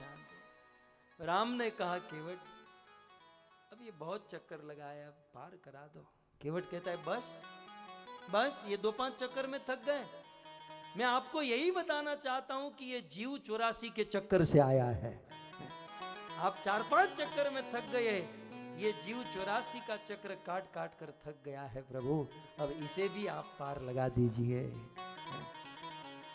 केवट ने नौका पार कराई,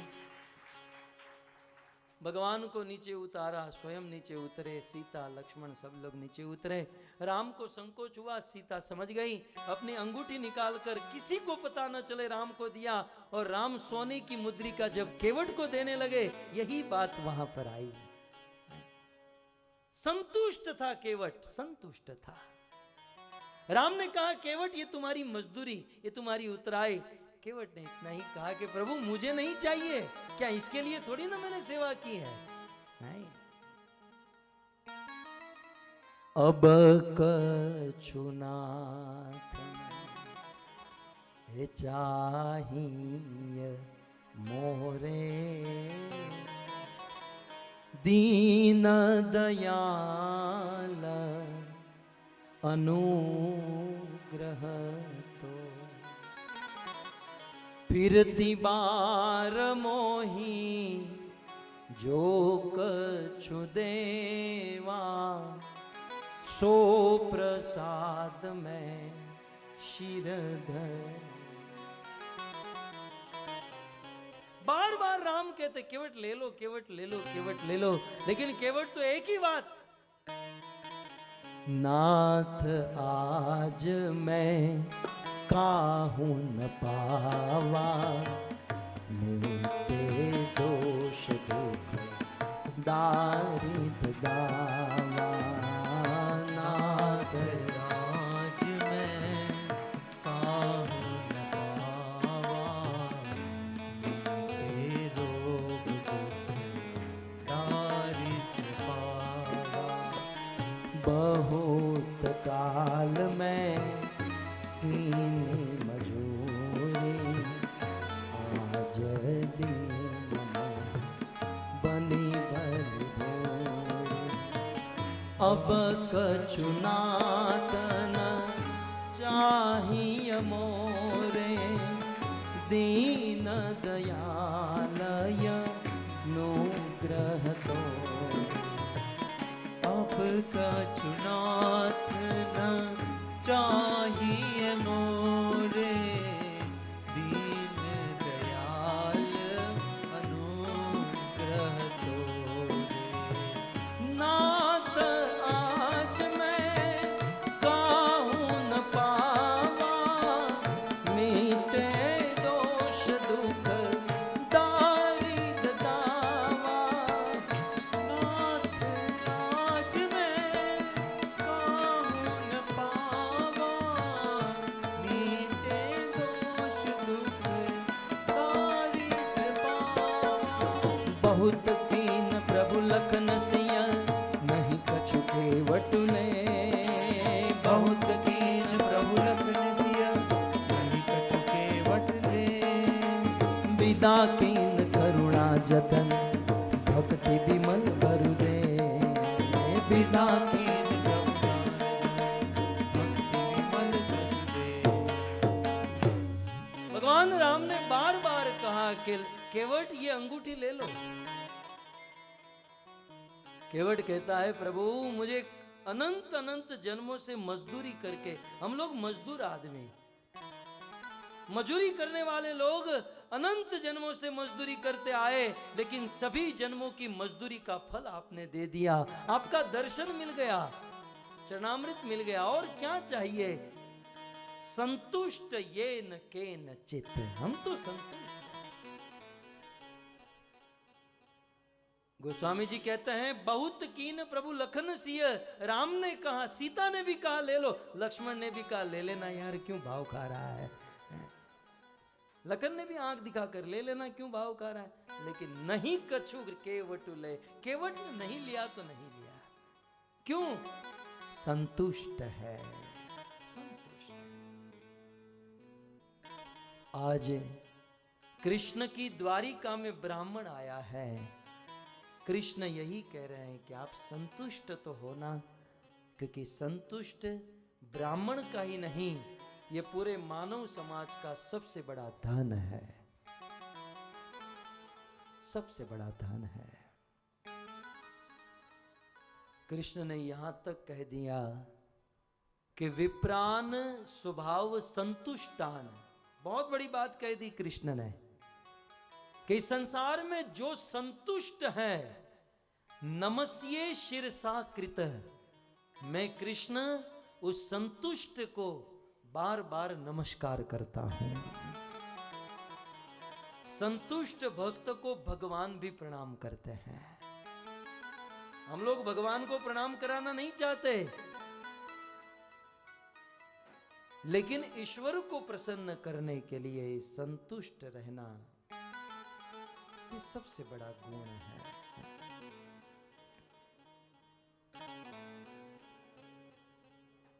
इस प्रकार उस ब्राह्मण की सेवा करके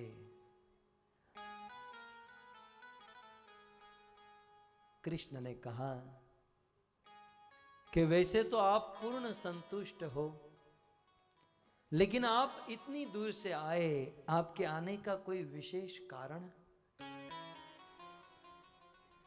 उस ब्राह्मण ने सारी बात, पूरा प्लेटफॉर्म बैकग्राउंड बता दिया कि विदर्भ देश के राजा नागपुर की बगल में अमरावती है, और वहां पर कुंडिनपुर में जिसका जन्म हुआ, भीष्मक नंदिनी, भीष्मक सुता रुक्मणी का कल विवाह है। अब इसके आज तो एक दिन हो गए, लेटर जब लिखा तब परसों था, ब्राह्मण को पहुंचते पहुंचते एक रात बीत गई, अब तो कल ही विवाह है। तो भीष्मक सूता, रुक्मणी का कल विवाह है और रुक्मणी ने आपके लिए पत्र भेजा है। कृष्ण ने कहा ये मुझे मत दो, ये आप ही रखो, और एक काम करो आप ही मुझे पढ़कर सुनाओ। ब्राह्मण ने कहा मैं कैसे सुनाऊं, ये तो आपके लिए भेजा है। और उसमें लिखा है, लव लेटर में लिखते ना कि मेरे वो उसके अलावा कोई खोले नहीं सूचना। नहीं, कृष्ण ने कहा कि रुक्मणी आप पर भरोसा कर सकती है तो मैं भी आप पर भरोसा करता हूं, आप पढ़ो। अब अंदर की बात एक और भी थी कि भाई मैं कोई रुक्मणी बुक्मणी को जानता नहीं, ये कौन लड़की कौन स्त्री, और बिना जाने पहचान लेटर लिखा, कुछ गड़बड़ होगी तो बीच में कोई एविडेंस सबूत रखना जरूरी है, क्योंकि ये स्त्रियों के चक्कर में ज्यादा फंसना ठीक नहीं है। कृष्ण ने एक, देखिए बहुत सारी सीख मिलती हैं। एक सीख ये भी है कि कभी भी किसी स्त्री से कोई डील करो तो बीच में कोई पुरुष को रखो, नहीं तो न जाने कौन सा गुनाह आपके ऊपर लग जाए। कलयुग का कोई भरोसा नहीं है, इसलिए एकांत में कभी भी किसी स्त्री से बात मत करो। एकांत में, हमारे कृष्ण तो एकांत में लेटर भी नहीं पढ़ते हैं, एकांत में लेटर भी नहीं पढ़ते हैं। और कहा तो यहां तक गया कि एकांत में कभी भी लेटर तो छोड़ो, किसी स्त्री से भी बात नहीं करनी चाहिए। ये शास्त्र में वेदव्यास मुनि ने लिखाया कि एकांत में कोई अपनी स्त्री से बात न करे, अपनी मां से भी एकांत में न बैठे, इवन गृहस्थ छोड़ो सन्यासी को भी किसी स्त्री के साथ एकांत में नहीं बैठना चाहिए। व्यास मुनि जब ये बोल रहे थे, गणेश जी लिख रहे थे और बीच में जैमिनी ऋषि एडिटिंग कर रहे थे। व्यास जी तो समाधि में बैठकर बोल दिए, वो तो बिल्कुल सत्य बोले कि सन्यासी को भी एकांत में अकेले में किसी स्त्री के साथ बैठना नहीं चाहिए। तो गणेश जी लिख रहे थे, जैमिनी ऋषि ने हाथ पकड़ लिया, रुको रुको गणेश रुको। व्यास जी ये क्या बात हुई, हमारी इज्जत निकालोगे? मतलब हम लोग सन्यासी ऐसे ही बन गए हैं? हमारी इंद्रियां कंट्रोल में हैं और हम स्त्रियों के साथ एकांत में बैठने से गृहस्थियों के लिए ठीक है, हमारे लिए क्यों? ये गलत है। व्यास जी ने कहा कि देखो एक काम करो, वैसे भी संध्या हो चुकी है, आज का दिन वैसे भी खत्म हो गया है, इस पॉइंट को पेंडिंग रख दो, कल फ्रेश मूड में सुबह सुबह आकर सोच कर लिख देंगे, तब ठीक है। सब लोग अपने अपने घर चले गए। जैमिनी ऋषि अपनी अकेले रहते थे, कुटिया में जाकर सोए। ठीक रात को 11 साढ़े 11 बजे किसी ने दरवाजा खटखटाया। असमय में बारिश हुई थी और एक स्त्री बिचारी रास्ते से जा रही थी, बारिश हुई, भीगे हुए कपड़े, दरवाजा खटखटाया। जैमिनी ऋषि ने खोला। स्त्री ने कहा कि स्वामी जी आप एक रात के लिए मुझे अपने घर पर पनाह दे दीजिए, मैं किसी गांव में जा रही हूँ, असमय में वर्षा हुई और मुझे कहीं आसरा नहीं है। जैमिनी ऋषि ने कहा जानती नहीं हम साधु है। बोले महाराज साधु है इसलिए तो आपके पास आई, क्योंकि साधु किसी को समझ सकता है, दुनिया के लोग कहां किसी को समझ सकते हैं। वैष्णव जन तो तेने कहिए जे पीड़ पर आई, जो दूसरों की पीड़ा तो साधु समझे ना, इसलिए तो आपकी शरण में आई, क्योंकि आपके हृदय में दया है। जैमिनी ऋषि ने कहा तो ठीक है आप अंदर आ जाओ, मैं बाहर सो जाता हूं। जैमिनी ऋषि कुटिया के बाहर बिस्तर डालकर सोए, अंदर उस स्त्री को भेजे और कहा कि देखो कोई भी आए दरवाजा खोलना मत, मैं भी यदि खटखटाऊं खोलना मत, कल सुबह मिलेंगे। वह स्त्री अंदर जाकर सो गई, जैमिनी बाहर सोए। अब उस स्त्री के भीगे हुए वस्त्र और जो दृश्य देखा, जैमिनी का मन बिगड़ा। रात को 1:30 बजे जैमिनी ऋषि खड़े हुए और दरवाजा खटखटाया। अंदर से स्त्री ने कहा कौन? बोले मैं घर का मालिक, दरवाजा खोल। बोले आप ही ने मना किया था। बोले मैंने मना किया था, मैं कह रहा हूं खोल तो खोलो। बोले मैं नहीं खोलूंगी। खोलो नहीं खोलूंगी। जब बार बार मना किया, जैमिनी कुटिया के पीछे, कुटिया के छत पर चढ़े, छप्पर तोड़कर अंदर कूदे, छप्पर तोड़कर अंदर कूदे और कहा कि मेरे घर में मुझे नहीं आने दिया। देखो, मुझे घुमा फिरा कर कहने की आदत नहीं, मैं सीधा कह रहा हूं कि मैं तुमसे शादी करना चाहता हूं, आज, अभी और इसी वक्त। उस कन्या ने कहा कि आप जैसा पति मिले तो मैं तो धन्य हो जाऊं, लेकिन क्या है ना, हमारे कुल में परंपरा है कि जो जिससे शादी करनी होती है वह दूल्हा घोड़ा बने और मैं उस पर बैठूं और 7 परिक्रमा करे, तब मैं उसके साथ शादी कर सकती हूं। कोई बात नहीं, रात को 2 बजे कौन देखने वाला है। वो जैमिनी ऋषि घोड़ा बन गए, घोड़ा, और वो स्त्री उनके ऊपर बैठी और कुटिया की 1 परिक्रमा, 2 परिक्रमा, 3, 4, 5, 6, 7वीं परिक्रमा समाप्त हुई। जैमिनी ऋषि ने कहा चलो नीचे उतरो। वो कूदकर जैसे ही नीचे उतरी, जैमिनी खड़े हुए तो देखा व्यास ऋषि। वेदव्यास मुनि ही स्त्री का रूप लेकर आए थे। वेदव्यास जी ने कहा बताओ अब क्या विचार है आपका। तो कल सुबह, बोले सुबह नहीं महाराज, अभी लिख देता हूं मैं। तुरंत वो किताब निकाली और जो व्यास जी ने कहा था जैमिनी ऋषि ने लिख दिया कि एकांत में है। गरुड़ जी ने काकभूषण जी से पूछा कि कलयुग कैसा होगा, तब काकभूषण जी ने यही कहा,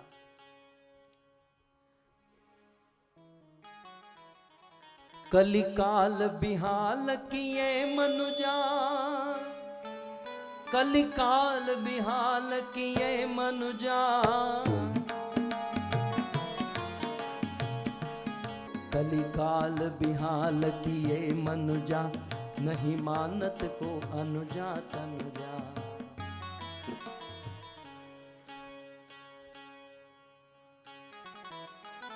काकभूषण जी कहते हैं कि इस कलयुग में स्त्री पुरुष के संबंध का कोई भरोसा नहीं। सो कुल मिलाकर कृष्ण ने एक प्रसंग ये भी कहा कि हे ब्राह्मण देवता आप पढ़िए, मुझे आप पर विश्वास है।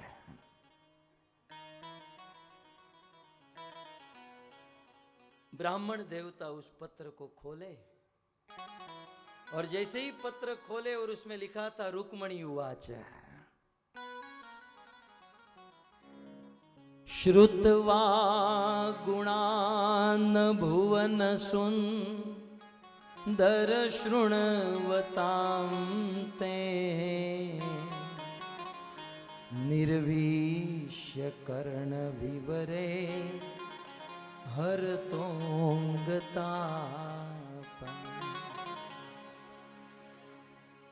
ब्राह्मण देवता ने वह पत्र खोला और उस पत्र में रुक्मणी ने लिखा है कि हे कृष्ण, हे भुवन सुंदर, कृष्ण मैं आपसे दिलो जान से प्रेम करती हूं, कृष्ण मैं आपको बहुत चाहती हूं, लेकिन मेरा भाई रुक्मी मेरा विवाह शिशुपाल के साथ कराना चाहती है और मैं नहीं चाहती कि आपके अलावा कोई मुझे स्पर्श भी करे। मैं तो कृष्ण आपके साथ विवाह करना चाहती हूं और कल मेरा विवाह है। विवाह मंडप में जाने से पहले हमारी कुल परंपरा है कि देवी माता के मंदिर में दर्शन करें और तत्पश्चात मंडप में जाएं। कृष्ण आप हमारे वहां आइए और मुझे लेकर जाइए।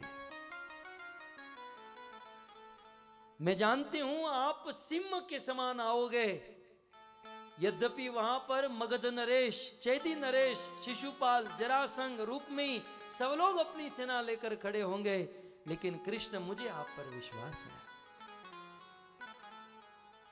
ये तो मैंने मेरी बात रखी, लेकिन कृष्ण आप स्वतंत्र हो। कृष्ण मैंने आपसे प्रेम किया है, मैं आपको बंधन नहीं रख सकती, मैं आपको ये नहीं कह सकती आपको आना ही होगा, मैंने मेरी इच्छा बताई, आप स्वतंत्र, आपको जो चाहिए वह करो, लेकिन मेरा निर्णय सुन लो कृष्ण, यदि आप नहीं आए तो इस जीवन में तो मुझे कोई छू नहीं सकता। इस जीवन में आप नहीं मिलोगे, मैं तपस्या करूंगी, आत्महत्या नहीं करूंगी। आत्महत्या तो छोटे कलेजे वाले करते हैं, मैं तप करूंगी, भजन करूंगी, अगले जन्म में तो आप मिलोगे। कृष्ण अगले जन्म में भी आप नहीं मिलोगे तो मैं फिर से तपस्या करूंगी। जब तक आप नहीं मिले, कोटि जन्म लही रगर हमारी, बरु संबनुत रहूं कुंवारी, करोड़ों करोड़ों जन्म तक कुंवारी रहूंगी, जब तक आप नहीं मिलोगे। इस प्रकार से रुक्म पत्र का सार मैंने आपको बताया। जब ये पत्र सुना तो कृष्ण तुरंत रुक्मणी को फोन लगाए।